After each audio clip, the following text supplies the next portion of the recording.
Bom dia, agora são 10 horas e 32 minutos. Hoje é terça-feira, dia 7 de julho, e essa é a nossa transmissão ao vivo de número 77 desde o início da pandemia. Quem vai atualizar os dados hoje sobre a pandemia em Rio Preto é o assessor especial da Secretaria de Saúde e também membro do Comitê Gestor, Dr. André Baitello. Bom dia, doutor. Bom dia, Ademir.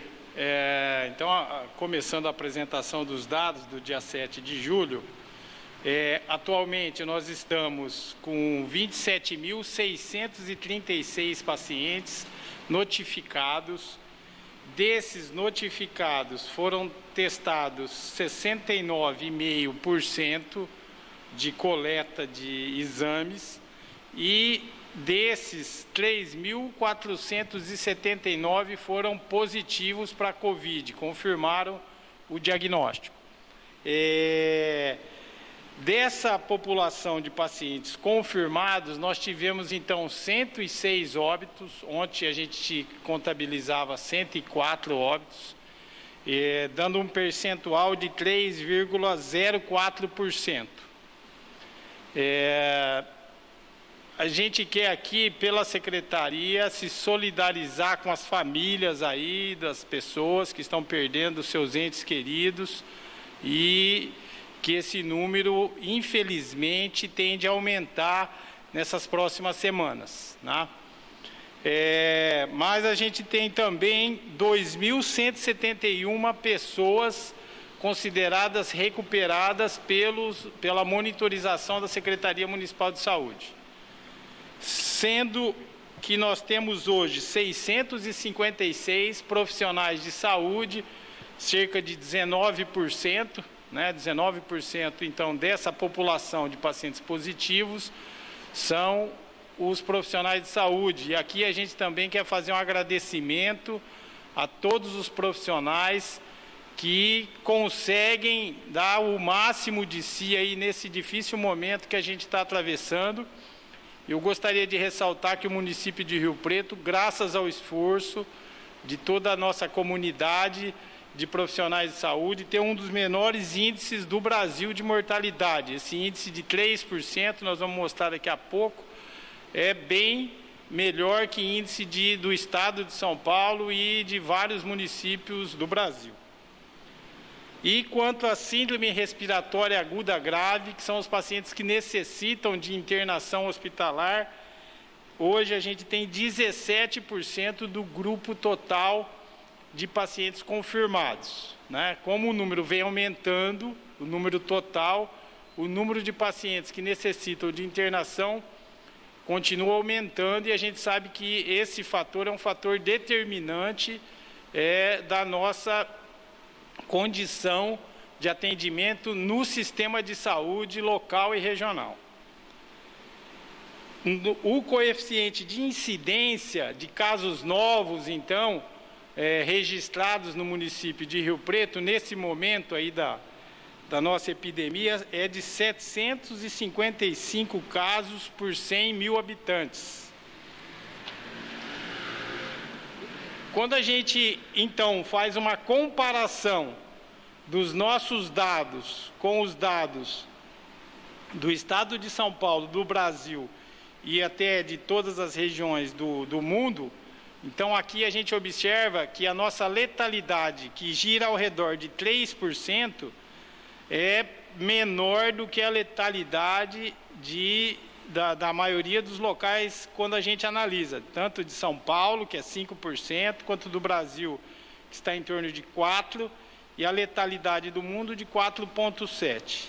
Então, isso é um esforço do sistema de saúde, né, da própria secretaria e principalmente dos profissionais de saúde que estão aí se desdobrando, né, e pondo em risco a sua própria saúde para atender com qualidade, isso é um sinal de qualidade assistencial da rede municipal de saúde.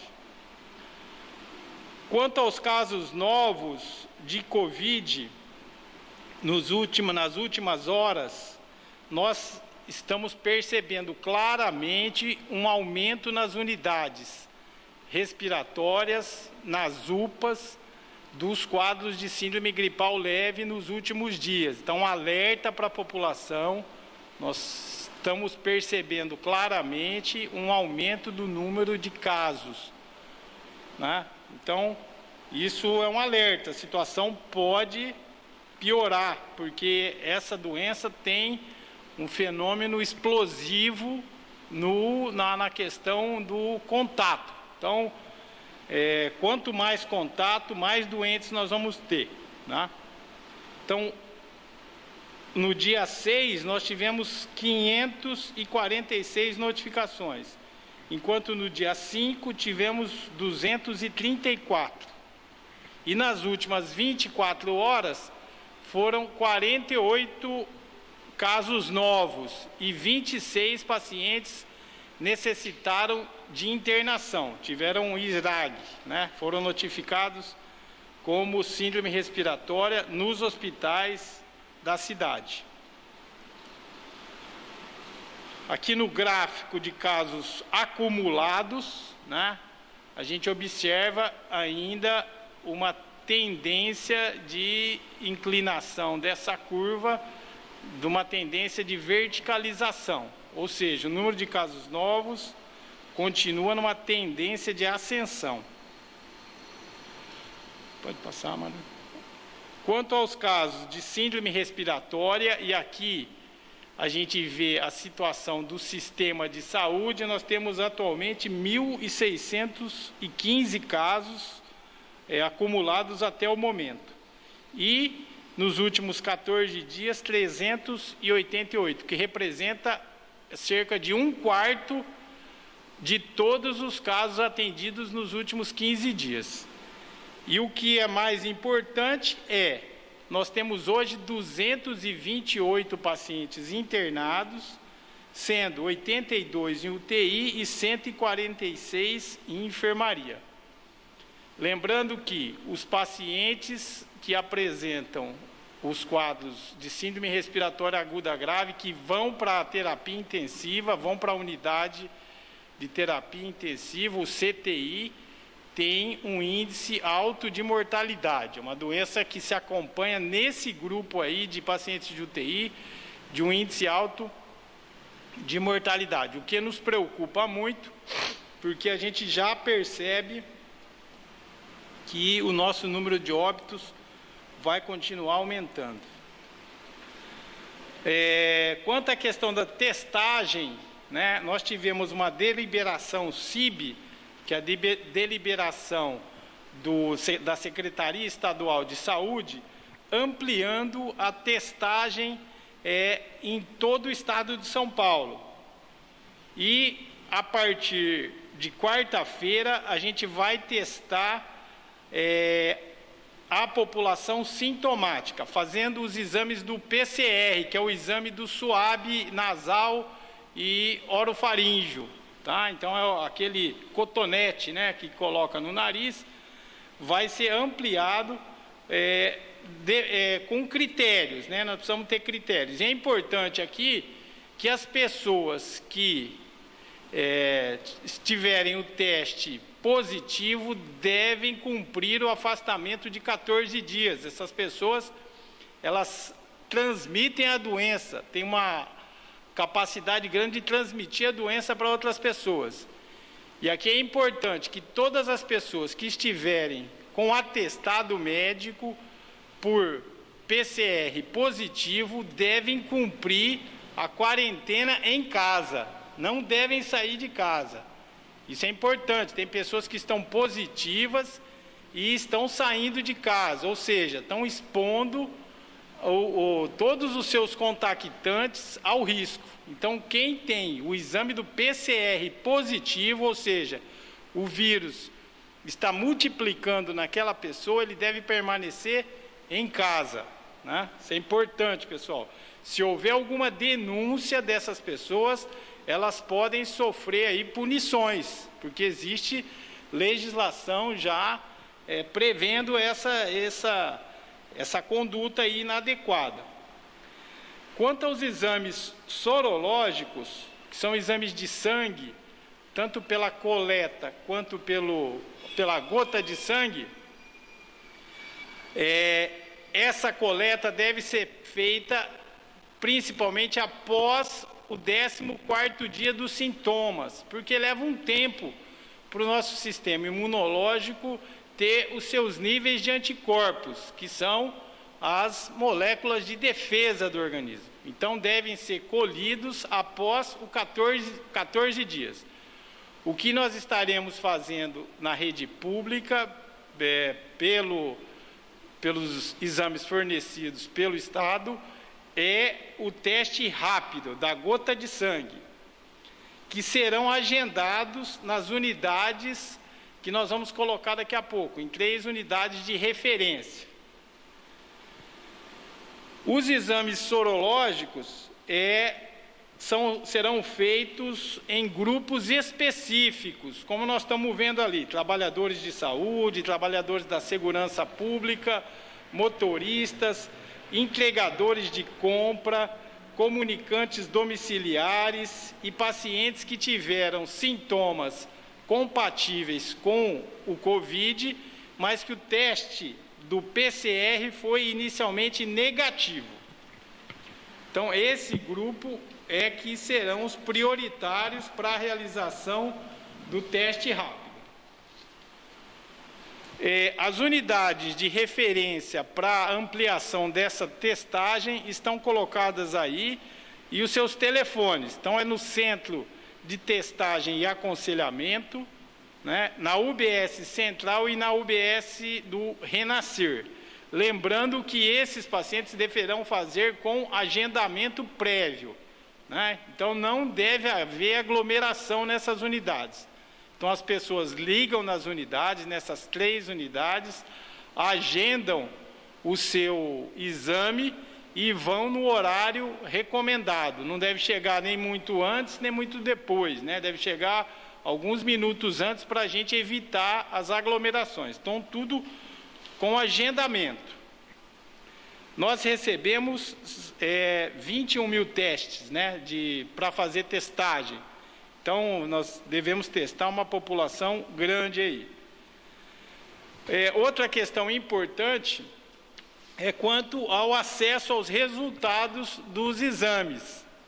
Nos serviços privados, o convênio é que tem que disponibilizar o resultado. Então, quem fez o exame pelo convênio ou no laboratório privado deve ligar ou entrar em contato, ou normalmente o que eles acabam entregando é uma senha, né, para a pessoa ter acesso ao site do convênio e obter o resultado lá. Não é a Secretaria de Saúde que informa o resultado do exame privado, tá? Nos serviços públicos do Sistema Único de Saúde, do SUS, nós vamos passar os exames monitorando os casos confirmados e com comorbidades, ou seja, nós vamos fazer um monitoramento e a gente entra em contato com as pessoas e os familiares. E os laudos dos exames no serviço público é retirado após 14 dias dos sintomas. Então, a pessoa deve procurar a unidade de saúde da sua área de abrangência após 14 dias. Caso seja necessário um laudo num tempo inferior a 14 dias, a pessoa deve pedir para um familiar, portando documento, buscar esse resultado na unidade. A pessoa, então, não deve, a pessoa que está com exame positivo, sair à rua, né? Bom, é isso. A gente, então, gostaria de solidarizar, então, com as famílias aí que estão perdendo seus entes queridos e agradecer o trabalho, né, dedicado, né, e de qualidade que os nossos profissionais de saúde vêm prestando aí, Ademir, para a população. Com certeza fica sempre a nossa homenagem a todos os profissionais de saúde que atuam em Rio Preto, tanto na rede pública quanto a rede privada, estão na linha de frente aí, com certeza merecem toda a nossa homenagem. Agora nós vamos às perguntas enviadas pela imprensa e no final da atualização o senhor falou justamente sobre a testagem. E a primeira pergunta é do Joselito Paganelli, da TV Tem, e é sobre isso. Ele afirma que a redação da TV tem recebido informações a respeito de demora nos resultados dos exames. Os motivos, segundo essa denúncia, seria alta demanda e falta de insumos. Ele gostaria de saber se isso está acontecendo na rede pública. Olha, na rede pública nós temos o PCR, tá? E o teste rápido, né? Feito, que agora passa a ser feito. O teste rápido, como o próprio nome diz, ele é imediato, ele sai em poucos minutos. Então, nos casos de PCR, o nosso tempo hoje é de 1, 2, 3 dias no máximo, que são feitos pelo laboratório do Hospital de Base, da Unesp, e também do Instituto Adolfo Lutz pelo Estado. O Adolfo Lutz, a gente não tem um acesso muito grande, mas normalmente o exame está saindo em até 48 horas. Agora, na rede privada, nós não sabemos. E aí tem que ter uma cobrança de quem está oferecendo esse exame aí. Eu não tenho noção de quanto tempo está demorando. Tá certo. Ele afirma também que todos os dias a TV tem recebido, principalmente pelas redes sociais, reclamação a respeito de moradores que saem sem máscara, principalmente nas pistas de caminhada, que em Rio Preto são muitas.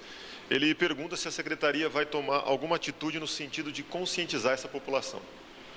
Olha, o município, pela Guarda Municipal, vem trabalhando com isso, orientando, vem sendo feitas blitz educativas pela cidade, agora nas pistas de caminhada, procurando orientar a população quanto ao uso de máscara. Isso que vem sendo feito no momento. É importante entender que essa doença depende das atitudes das pessoas, né?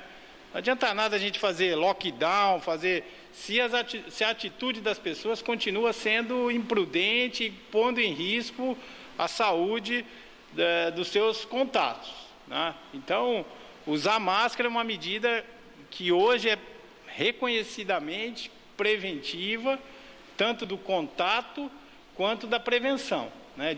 Evita a transmissão e evita a gente receber o vírus também. Então, é importante a gente entender que nesse momento, infelizmente, o uso da máscara é obrigatório. A gente viu até que repercutiu muito no final de semana uma situação triste no Rio de Janeiro, onde os bares abriram e houve toda aquela aglomeração. Eu acho que é isso que o comitê não quer ver em Rio Preto, né, doutor? Isso aí. Essa doença depende dos atos das pessoas, das atitudes das pessoas. Por mais que a gente queira normatizar, se as pessoas continuarem a subestimar a doença vai continuar aumentando e vai continuar atingindo as pessoas que a gente não gostaria que atingisse, né? Porque ela cada vez está mais próxima de nós, né? Nós estamos vendo, né, as pessoas próximas aí ficando doentes e correndo o risco de desenvolver uma doença grave. Obrigado, doutor. Em nome da Secretaria de Comunicação, agradeço mais uma vez a participação do senhor aqui nessa live. Gostaria de encerrar aqui essa transmissão ao vivo, lembrando que a próxima live será amanhã, às 15h30 da tarde, desejando um ótimo dia a todos. Por favor, só saia de casa se for essencial, se tiver mesmo que sair, use a máscara.